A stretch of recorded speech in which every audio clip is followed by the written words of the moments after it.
The Lord be with you. A reading from the Holy Gospel according to John.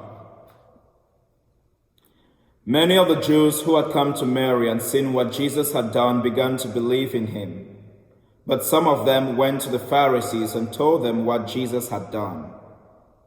So the chief priests and the Pharisees convened the Sanhedrin and said, "What are you going to do? This man is performing many signs.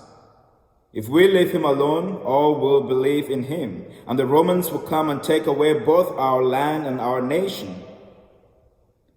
But one of them, Caiaphas, who was high priest that year, said to them, "You know nothing, nor do you consider that it is better for you that one man should die instead of the people, so that the whole nation may not perish."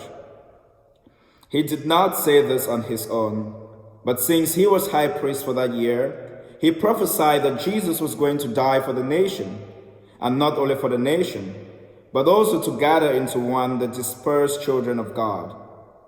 So from that day on, they planned to kill him. So Jesus no longer walked about in public among the Jews, but he left for the region near the desert, to a town called Ephraim, and there he remained with his disciples.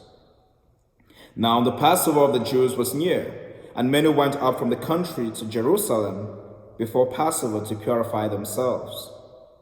They looked for Jesus and said to one another, as they were in the temple area, "What do you think? That he will not come to the feast?" The Gospel of our Lord. My dear brothers and sisters,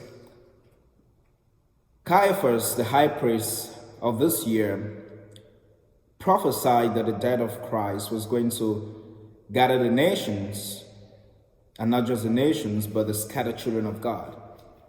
This indeed was a prophecy that although it was coming from someone who was condemning Jesus to death, it actually meant something more profound. The death of Christ will bring about the salvation of humanity. The death of Christ will gather together the entire world, all the children of God. When Caiaphas was saying this, he was probably thinking of the immediate circle of the Israelites. But the death of Christ, as a matter of fact, transcends that little circle. It goes to all the nations. The death of Christ brings about the salvation of all of humanity. You see, in 2004, I lost my grandfather. And little did I know that something as tragic as the death of my grandfather would bring something good. You see, at the funeral of my grandfather, I got to meet certain cousins that I didn't even know that I had. Maybe just like myself, sometimes you have seen that at the funeral, most family members show up rather than when there's a birth or a wedding or some other thing. For some reason, the death of someone tends to gather people together. And this is true with the death of Christ, but the difference is that this is the death of the Son of God. He laid down his life for you and I. The death of Christ goes beyond the kind of death that we experience in our own families. The death of Christ is a death that touches all of humanity. And it gathers all together. It invites all to come together. And my dear friends, as we get ready to begin Holy Week, let us journey first with Christ into Jerusalem tomorrow, and then accompany him on the road to Calvary. Maybe like Simon of Cyrene, we can carry our crosses alongside with Jesus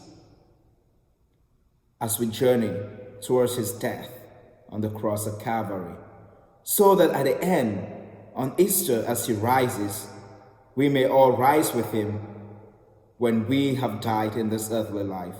My dear friends, the death of Christ is something bad, something tragic, something disgraceful, but something wonderful comes out of this, something beautiful. And that is the salvation of humanity, something beyond measure. the salvation of humanity. And now we are going through this difficult time of the coronavirus pandemic. It looks tragic, it looks difficult, and we don't really know what the outcome will look like. But if we can look on the suffering and the death of Christ, we can see that Christ did not remain in the grave, but he rose again. So even though we suffer now, we struggle now, let us remember that weeping may tarry for a night, but at dawn comes joy. God bless you.